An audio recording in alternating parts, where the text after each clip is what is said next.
Olá, eu sou Cláudio Dias Batista, estamos começando mais um debate jurídico. Nossos convidados de hoje são o Dr. Murilo Padilha Zanetti, a doutora Milena Oliveira e a doutora Marcela Patekoski. E o nosso tema de hoje, Ellen? Vamos falar sobre homologação de sentença estrangeira. Mas o que é isso, Dr. Cláudio?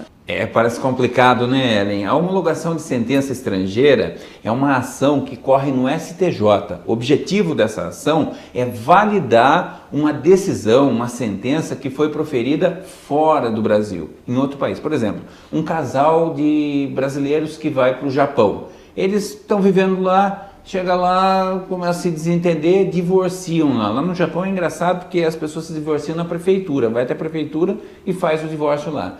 E essa decisão, como é que faz para essa decisão ter validade no Brasil? Essa decisão, ela precisa passar por várias coisas, uma delas é uma tradução, ela vem para o Brasil e um advogado vai dar entrada num processo no STJ. Aliás, sobre essa questão, vou perguntar aqui para a doutora Milena Oliveira. Precisa de um advogado para entrar com uma homologação de sentença estrangeira, doutora Milena? Sim, assim como qualquer outro processo judicial, é necessário um advogado. Ok, e tem algumas coisas que precisam constar nessa sentença, nessa decisão, nessa cópia que a pessoa vai trazer do processo. Quais são esses requisitos que tem que ter, doutora Marcela? Então, os requisitos indispensáveis para validar essa sentença, uma delas essa sentença deve ter sido proferida por uma autoridade competente lá no país estrangeiro. As partes do processo, da relação processual, devem ter sido citadas naquele país para se manifestar no processo. O processo tem que ter transitado em julgado, ou seja, a decisão não pode mais caber recurso. Outro requisito, a sentença deve estar autenticada por cônsul brasileiro e acompanhada de tradução juramentada. O que é isso? É feito por um tradutor oficial registrado aqui no Brasil. Ok, na verdade existe uma maneira de você facilitar esse processo todo, né?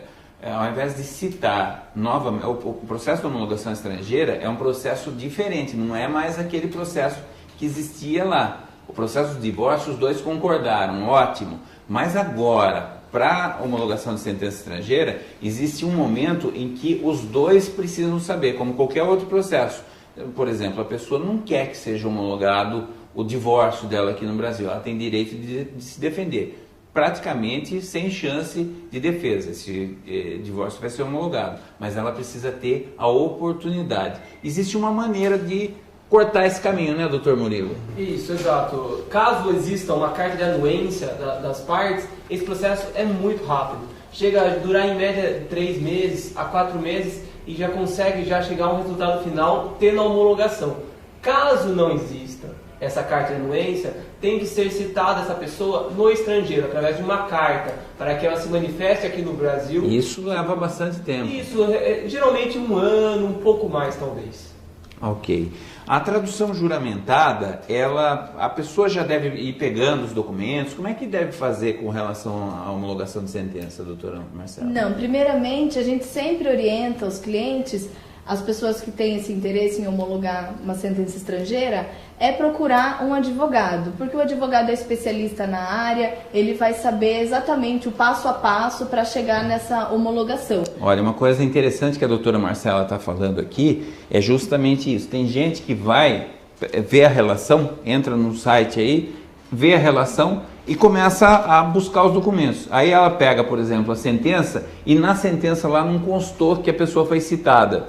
Aí ela vai e manda para o tradutor. O tradutor traduz e a pessoa perde aquilo, porque estava faltando uma parte, vai ter que pagar outra tradução. Existe uma maneira de você economizar dinheiro e tempo, que é justamente, já desde o começo, estar assessorado por um advogado especialista na área. Isso, porque o advogado já vai ter todo o contato do tradutor juramentado, porque muitas vezes a pessoa não sabe onde encontrar um tradutor juramentado, porque não é um tradutor comum, não é uma pessoa, um profissional que faça tradução livre. Precisa ser juramentado, ou seja, oficial, reconhecido pelo judiciário. Exatamente, pelo judiciário brasileiro. Não basta ser, ele é juramentado. Na justiça americana, não, esse não vale. Tem que ser perante a justiça brasileira. Isso, e esses tradutores, esses profissionais são encontrados são cadastrados nos registros da JuSesp. Ok. E você, tendo um advogado para te auxiliar, ele vai já naturalmente indicar, pode até abreviar esse caminho e fazer o contato direto com o tradutor juramentado. Bom, esperamos aí ter resolvido, esclarecido essa questão toda, mas não é só de casamento, de divórcio que é feita a homologação de sentença estrangeira, não. Tem empresas que perdem processos, por exemplo, nos Estados Unidos. E essa decisão, ela não pode ser cumprida sem antes passar pelo STJ, para que possa fazer a homologação. Na hora de executar, de fazer a cobrança efetiva, tirar o dinheiro, é assim que é feito. Faz-se a homologação da sentença estrangeira e depois esse processo vem para o Brasil. Vocês sabem qual que vai ser o tema nosso da semana que vem? Algum de vocês sabe o que a gente vai falar? Ainda não. Ninguém sabe? Olha, vamos saber com a Ellen Lopes. A Ellen hoje quase não falou nada. Vamos para as ruas da cidade com a Ellen Lopes. O assunto é muito polêmico. Erro médico. Obrigado, Ellen. Eu quero agradecer também a vocês que nos ajudaram a esclarecer aí um pouco sobre homologação de sentença estrangeira. Muito obrigado, doutora Marcela, doutora Milena, doutor Murilo. Nós voltamos então na semana que vem com esse tema maravilhoso que é o erro médico. Saiba mais. Esteja conosco. Até semana que vem. Um grande abraço.